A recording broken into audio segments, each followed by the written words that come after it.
교회가 전 세계에 퍼지면서 좋은 말도 있지만 또 나쁜 말도 우리가 들을 수가 있습니다.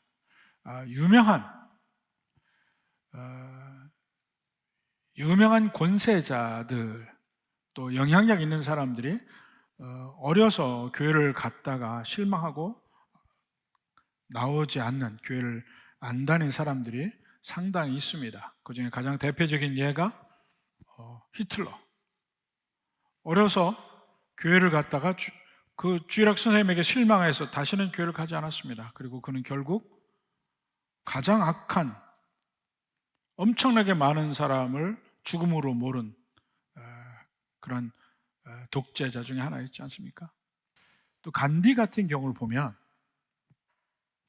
그는 변호사로 영국에 유학을 갔다가 남아공에서 변호사 개업을 하고 나중에 그 독립운동하면서 인도로 들어가는데, 이 카스트 제도를 극복할 수 있는 유일한 대안이 기독교다 생각을 하고 교회로 개종하기로 마음을 먹고 먼저 교회에 가서 목사님하고 얘기를 하고 교회에 대해서도 묻고 그리고 이제 개종하려고 했습니다. 그래서 어느 날 교회를 갔습니다. 그랬더니 교회에서 안내위원이 막아요. 그러면서 하는 말이, 당신은 인도 사람이니까 여기가 아니고 인도 사람이 모인 교회로 가시오 그러더래요. 그래서 그가 기독교로 개종하는 것을 포기했습니다. 기독교에도 이런 카스트 시스템이 있다면 나는 차라리 힌두교에 머물고 싶다 그랬어요. 남아공이 유명하게 인종차별을 하잖아요. 그 각기 백인교회, 또 유색인종교회, 남아공에 인도 사람이 굉장히 많았습니다. 영연방으로서 그 인도 사람 교회 이렇게 다 나눠 있으니까. 이렇게 분명히 복음은 온 세계 사람 누구에게나 열려 있는데도 불구하고 우리 인간이 그것을 찾고 막는 경향이 있습니다. 처음에 복음이 유대인들에게 전해졌죠. 유대인들만의 복음이었습니다. 12사도도 베드로요. 베드로 비롯해서 12사도도 유대인이요. 예수님도 유대인이요. 그들이 받은 모든 구약 성경도 유대인의 법으로 생각을 했고 유대인만의 교회였습니다. 그 교회가 사실은 예수님이 사복음서에 보면 복음을 전할 때 보면 모든 사람에게 열려있는 복음을 전했음에도 불구하고 그 제자들은 아직도 유대인의 복음으로 생각을 했어요. 특히 예수님이 승천할 때 성령이 너에게 임하시면 너희가 권능을 받고 예루살렘과 온 유대와 사마리아 땅끝까지 가서 내 증인이 되리라. 온 유대와 사마리아 땅끝 이방인까지 얘기하는 것임에도 불구하고 그들의 생각은 유대에 머물렀습니다. 사마리아에서 복음이 증거된 것은 엄청난 사건이었어요, 사실은. 그들이 검증해 보니까 거기도 성령 임하신 걸 느꼈는데 이제 드디어 이방인을 향해 열리는 순간인데 그 열리는 것이 사람의 사고의 틀을 깨뜨리는 것이 너무나 힘들어요. 그래서 엄청나게 성령께서 역사하시는 것을 봅니다. 베드로에게 역사하시고 고넬료에게 역사하시고 이렇게 모든 데 성령께서 직접 역사하셔서 이방인에게도 향할 수 있도록 그들의 기존의 선입견과 사고틀을 깨기 위해서 하는 일들이 있는데 오늘의 말씀이 바로 그런 것들입니다. 자, 제일 먼저 이제 베드로가 바로 우리가 지난주에 봤듯이 환상을 봅니다. 난 12시에 기도하러 이 옥상에 갔다가 거기서 환상을 보죠. 근데 그 환상을 보고 이게 무슨 말인가, 이 부정한 것을 하나님이 깨끗하게 했다, 이게 무슨 말인가 궁금하던 차에 마침 이미 고넬료에게 주의 사자가 임해서 베드로를 데려오라고 해서 세 사람이 내려왔습니다. 베드로를 찾습니다. 이야기를 합니다. 고넬료에게 이렇게 하나님의 사자가 와서 욥바의 무두장이 시몬의 집에서 베드로가 있으니까 데려오라 이렇게 얘기했다는 걸 들었습니다. 그 듣고 나니까 환상이 드디어 깨달아지는 거예요. 그 사람들을 거기 유하라. 이틀이 걸리니까 일단 거기 유합니다. 거기 10장 23절에 보면 베드로가 불러들여 유숙하게 하니라 그랬습니다. 그리고 이튿날 일어나 그들과 함께 갔어요. 자, 이제 일단 거기서 머물게 하고 그 다음날 가게 됩니다. 그날 저녁에 베드로의 마음이 어땠을까요? 지금 두 가지 마음입니다. 하나는 하나님이 임하셔서 드디어 이방인이 부르니까 거기 가라 하는 그 뜻, 하나님의 뜻을 알았고, 또 다른 면에서는 이거 내가 잘못하면 내가 교회 리더인데 교회에서 엄청난 공격을 받을 수 있고 잘못하면 내 위치가 흔들거릴 수 있다는 생각을 하게 됩니다. 그의 고넬료를 제일 먼저 만나서 불편해서 하는 말도 들을 수가 있어요. 거기 28절에 보면 고넬료에게 얘기합니다. 유대인으로서 이방인과 교제하며 가까이 하는 것이 위법인 줄은 너희도 알거니와. 베드로의 마음에 그 고민이 있었다는 얘기니까요. 그 마음과 잘못하면 내가 교회 안에서 위치가 흔들려요. 또 하나님의 뜻은 하나님의 뜻대로 있어요. 그러다가 결국 그가 혼자 가지 아니하고 다른 사람 6명을 데리고 갑니다. 거기 이튿날이라 그들과 함께 가는데 어떤 형제들도 함께 가니라 그랬잖아요. 23절 뒤에 보면 그 어떤 형제들이라는 것이 6명이라는 것이 그 11장 12절에 6명도 나와 함께 갔다 이렇게 얘기가 나옵니다. 그리고 베드로까지 그러니까 7명이죠. 고넬료 집에서 온 사람 3사람 있죠. 10명이 떠나서 가이사랴로 갑니다. 가이사랴로 떠나고 그 다음에 24절에 이튿날 중간에 하루 잔 거예요. 이튿날 가이사랴에 들어가니 고넬료가 그의 친척과 가까운 친척들을 모아 기다리다. 마침 베드로가 들어올 때 고넬료가 맞아 발 앞에 엎드려 절했다. 이 엎드려 절한다는 말이 이 헬라어로 케이룩소라는 말인데 이 말은 신들을 향해서 정말 경배할 때 쓰는 말이에요. 케이룩소라는 말이 엎드려서 경배할 때 쓰는 말. 그러니까 고넬료가 베드로에게 최대한 예의를 갖춰서 절을 하는 거예요. 근데 그들의 사회적 지위로 보면 그게 아니죠. 백부장이 바로 그런 면이 있습니다. 하나님을 경외하기 때문에 베드로에게 이렇게 엎드려 절하고 최대한의 경배를 합니다. 그러니까 또 베드로는 26절에 베드로가 이렇게 이르되 일어나라 일어서라 나도 사람이라. 나도 사람이라. 그러니까 신에게 경배하듯 엎드려서 절을 하니까 나도 사람이라고 얘기하는 거예요.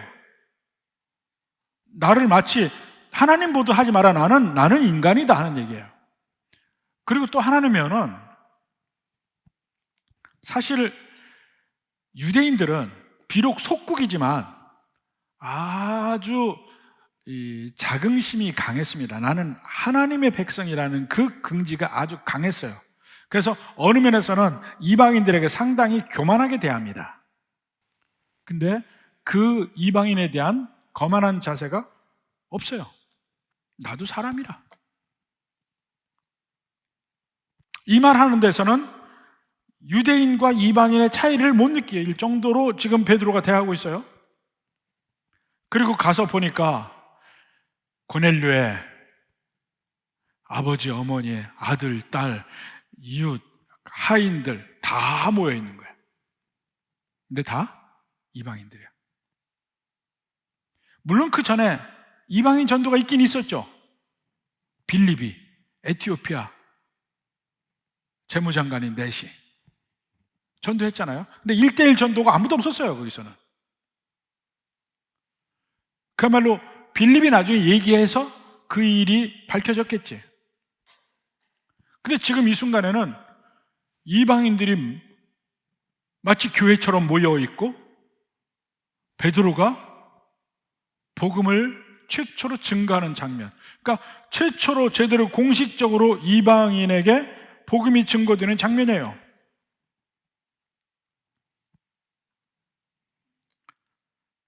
바로 그 자리에서 베드로가 이야기합니다. 먼저 베드로가 이야기하죠. 이야기하면서 베드로는 지금 불편해. 27절부터 봅시다. 더불어 말하며 들어가 여러 사람이 모인 것을 보고 이르되 유대인으로서 이방인과 교제하며 가까이 하는 것이 위법인 줄은 너희도 알거니와. 참 그게 계속 걸리는 거야. 그렇지만 하나님께서 내게 지시하사 아무도 속되다 하거나 깨끗지 않다 하지 말라 하시기로 사양하지 않고 왔다. 무슨 일로 불렀느냐? 아직은 모르죠. 그러니까 고넬료가 이야기합니다. 나흘 전 이맘때 하나님의 사자가 제게 와서 당신을 불러서 하나님 말씀을 들으라고 했습니다 하고 얘기합니다. 그러니까 베드로가 드디어 이제 깨닫죠. 하나님이 이 집에도 고넬료에게도 역사하시고 내게도 역사하시고 만나게 하셨구나, 이걸 깨닫습니다. 그래서 34절 35절 이야기하죠. 베드로가 입을 열어 말하되 내가 참으로 하나님은 사람의 외모를 보지 아니하시고, 여기서 외모를 보지 않는다는 것이 우리가 이걸 사실은 많은 경우에 잘못 사용해요. 허름한 사람이나 옷이 깨끗한 사람이나 구별하지 않는다, 그게 아니고 유대인과 이방인을 구분하지 않는다는 얘기입니다. 이방인, 다르게 생긴 사람, 다른 민족, 나와 다른 사람도 구별하지 않고 차별하지 않고 복음을 듣기를 원한다는 얘기죠. 그것이 하시고 각 나라 중 하나님을 경외하며 의를 향하는 사람은 다 받으시는 줄 깨달았도다. 다른 나라, 다른 종족, 다른 민족 사람도 하나님이 받으신다는 걸 깨달았다 이겁니다. 그 고넬료도 하나님의 말씀을 받은 것을 보고 하는 얘기예요. 그러면서 이제 복음을 선포합니다. 36절부터 43절까지 복음을 선포해요. 근데 복음의 선포의 내용은 뭐라고 했습니까? 복음의 내용, 누가 복음이 뭐냐고 물어볼 때 여러분 뭐라고 그랬어요? 예수님에 대한 것만 전하면 된다고 했습니다. 예수님이 누구이신가? 두 가지. 그 예수님이 무슨 일을 하셨는가? 두 가지. 그죠? 예수님 누구십니까? 하나님이시고 인간이시다.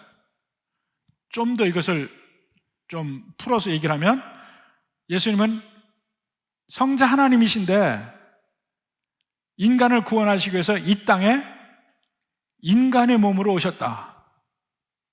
그 예수님에 관한 두 가지죠. 이 땅에 오셔서 하신 일이 뭡니까? 고난당하시고 십자가 못 박혀 죽으셨어요. 그게 하나. 그런데 그 이후에 부활하셔서 승리하셨습니다. 그게 두 번째. 이게 복음의 핵심적인 내용이에요. 그리고 예수님이 승천하셔서 마지막에 심판주로 이 땅에 오실 것이다. 그러므로 심판 전에 누구든지 예수님을 나의 구세주로 믿으면 그 심판당하지 않고 영원한 생명을 얻고 천국 가리라. 그러니까 회개하고 예수님 믿으라. 여기까지가 복음의 핵심이잖아요. 이것을 전문적인 용어로 캐리그마라고 합니다. 이 과정에서 이방인들에게도 성령이 임하시네, 이방인들에게도 구원이 임하네, 이것을 눈으로 직접 경험하고 확인하는 겁니다. 아, 우리에게 임하신 것처럼 이방인들도 임하네. 우리는 지금 그게 항상 우리가 이방인이니까 너무나 당연하게 생각하지만 유대인들에게는 그 당시에 엄청난 충격이에요. 이게 깨기가 너무나 힘들으니까. 예수님 계속 얘기했잖아요. 복음서 보면 다 나와 있잖아요. 이방인을 향한 복음이라는 게 나와 있는데도 불구하고 그 제자들에게도 이방인에게까지 이 구원의 복음이 임하리라고는 생각을 안 했어요. 드디어 이제 이 일이 터집니다. 11장 봅시다. 11장 1절. 유대에 있는 사도들과 형제들이 이방인도 하나님의 말씀을 받았담을 들었어요. 이게 엄청난 사건이에요. 이방인도 하나님 말씀 받았다. 근데 그 뒤에 그 사람들의 행태를 봐요. 2절에 베드로가 예루살렘에 올라갔을 때에 할례자들이 비난하여 이르되 네가 무할례자의 집에 들어가 함께 먹었다. 지금 복음이 유대인에게서 이방인까지도 예수님 믿는다. 이것이 그들에게 엄청나게 큰 대사건이에요. 근데 이것이 이슈가 돼야 되는데 그 사람들에게는 그게 이슈가 안 되고 베드로가 왜 너는 이방인과 함께 식사를 했느냐? 그걸 가지고 걸어요. 이게 이러한 면이 계속해서 하나님의 역사 중에 벌어지는 것들입니다. 사실은 보면 우리는 변화를 싫어합니다. 변화를 싫어하는 핵심이 부흥을 싫어하는 거예요. 교회 새 성도 오는 걸 싫어하는 거예요. 교회가 부흥하는 게 하나님이 원하시는 거잖아요. 부흥했으면 좋겠어. 많았으면 좋겠어. 내가 불편하지 않는 한. 근데요, 교회가 부흥하기 시작하면 반드시 불편해집니다. 새로 짜야 돼. 판을 언제나 새로 짜야 돼. 모든 모임도 그렇고 여전대 남전대도 새로운 사람이 있잖아요. 돌봐야 돼요. 근데 여전대 남전대 새로 왔습니다 인사하고 실제 나중에 교제할 때는 쳐다도 안 봐. 자기네끼리만 얘기해. 그러면 처음으로 여전대 남전대 같은 사람들은 처음에 환영한다고 박수만 치더니 그 다음에는 덩그러니 혼자 있네? 다음에 가겠어요? 안 가지. 이런 일들이 실제 교회에서 계속해서 벌어지는 거예요. 나름대로의 자기 세계가 있어요. 자기 세계가 있는데 끊임없이 이것을 깨뜨리지 않고서는 하나님 뜻을 행할 수가 없습니다. 우리끼리 모여. 이게 편해. 어느 정도까지는 필요해요, 그게. 내 마음의 평안을 위해서. 그렇지만 교회에서는 끊임없이 밖을 바라보고 새로운 사람을 포용하고 이러는 마음 자세를 가지고 노력을 해야 되지 그냥 편하게 신앙생활 하려고 하면 안 됩니다. 열심히 일하는 거 좋아요. 더 필요한 게 뭐냐면 새로운 사람에게 열린 마음을 갖는 것이 가장 필요합니다. 예루살렘 교회에 사도들과 형제들, 이 사도들도 들어가잖아요. 그들조차도 왜 이방인하고 식사했느냐, 왜 이방인하고 어울렸느냐 공격하잖아요. 지금 이방인도 복음을 받았다. 엄청난 일이 일어났음에도 불구하고 그들의 마음엔 왜 이방인과 식사했느냐 요거만 꽂혀 있어요. 그때 베드로가 이야기합니다. 자세히 설명합니다. 뭐 더 그거 할 거 없어요. 자세히 설명해. 4절부터 보면 욥바에서부터 쭉 설명을 합니다. 그러면서 쭉 그 얘기를 다 하고, 자 12절에도 6 형제 함께 가서 봤다. 6 형제 있지 않냐? 나까지 7 갔다. 전부 다 본 증인들이다 얘기하는 거예요. 그리고 15절에 내가 말을 시작할 때 성령이 그들에게 임하시기를 처음 우리에게 하신 것과 같이 하는지라. 내가 주의 말씀에 요한은 물로 세례를 베풀었으나 너희는 성령으로 세례를 받으리라 하신 것이 생각났노라. 그런즉, 이제 핵심적인 말, 그런즉 하나님이 우리가 주 예수 그리스도를 믿을 때 주신 것 같은 선물을 그들에게 주셨으니, 그들이 누굽니까? 이방인. 그들에게도 주셨으니 내가 누구에게 하나님을 능히 맡겠느냐. 베드로의 마음에도 두 마음이 있었잖아요. 나 이거 이방인하고 같이 식사하고 이들과 같이 어울렸다가는 나는 공격을 받겠구나, 잘못하면 내 위치가 흔들리겠구나, 이 생각이 다 있음에도 불구하고 하나님의 뜻에 순종한 거죠. 그 결과가 이방인에게 복음의 문이 드디어 열리는 거예요. 그 설명을 다 듣고 하나님이 그러한 역사임을 자세히, 얼마나 놀랍게 역사했습니까? 베드로에게 역사하고 고넬료에게 역사하고 그들이 만나서 복음을 증거할 때 하나님이 역사하심을 다 보여주고 나머지 6명이 증인으로 있었고, 그들이 무슨 말 하겠어요? 18절에 그들이 이 말을 듣고 잠잠하여 하나님께 영광을 돌려 이르되, 그러면 하나님께서 이방인에게도, 재미있는, 이방인에게도 생명 얻는 회개를 주셨도다. 처음으로 인정하는 거예요. 처음으로 인정하는 거예요. 하나님께서 이방인에게도 생명 얻는 회개를 주셨도다. 바로 그 뒤로 바울의 사역이 나옵니다. 이방인을 향한 바울의 사역이 그 다음에 바로 나오기 시작해요. 이게 엄청난 터닝 포인트야. 복음이 이방인에게 갔다고? 사도들에게조차, 그 예수님과 그렇게 오래 함께 있던 사도들에게조차 충격이었어요. 예수님이 이미 계속 말씀하셨는데도 불구하고 그들에게 아직도 안 받아들여진 일이에요. 복음서 보세요. 이방인을 향해 계속 나오지. 그런데도 사도들조차도 자기 머릿속에 이방인에게 진짜 복음이 증거됐다고 하는 겁니다. 하나님이 그 중에 가장 영향력이 있는 베드로에게 역사하셔서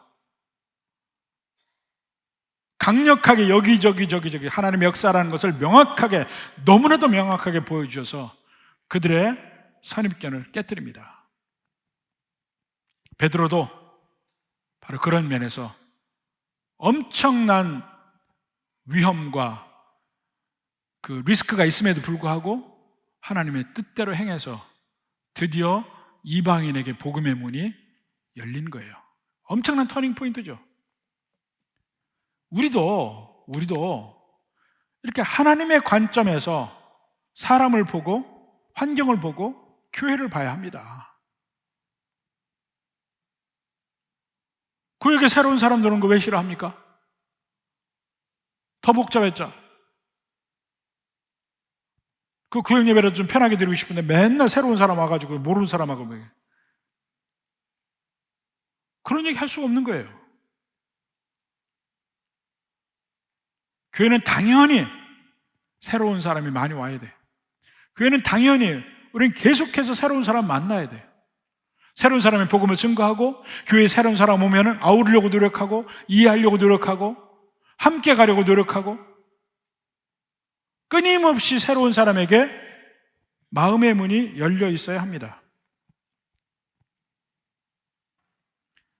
간디의 말을 마지막으로 해드릴게요. 간디가 이렇게 얘기합니다. 나는 신약을 좋아합니다. 나는 기독교를 좋아합니다. 그러나 나는 기독교인들은 싫어합니다.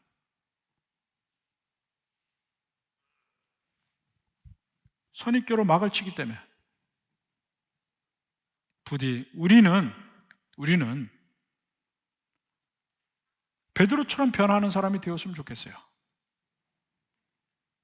하나님의 뜻을 더 받아들이고 상대편을 열린 마음으로 바라보게 되고 이해하는 마음으로 바라보게 되고 그 사람 입장에서 보아서 좀 새로운 사람에게 보다 더 편하게 하고 보다 더 함께 가려고 노력하고 이것을 평생에 할 수 있는 진정한 그리스도인들이 됐으면 좋겠습니다. 부디 은혜가 넘치는 우리 모든 성도들이 되기를 주님의 이름으로 축원합니다.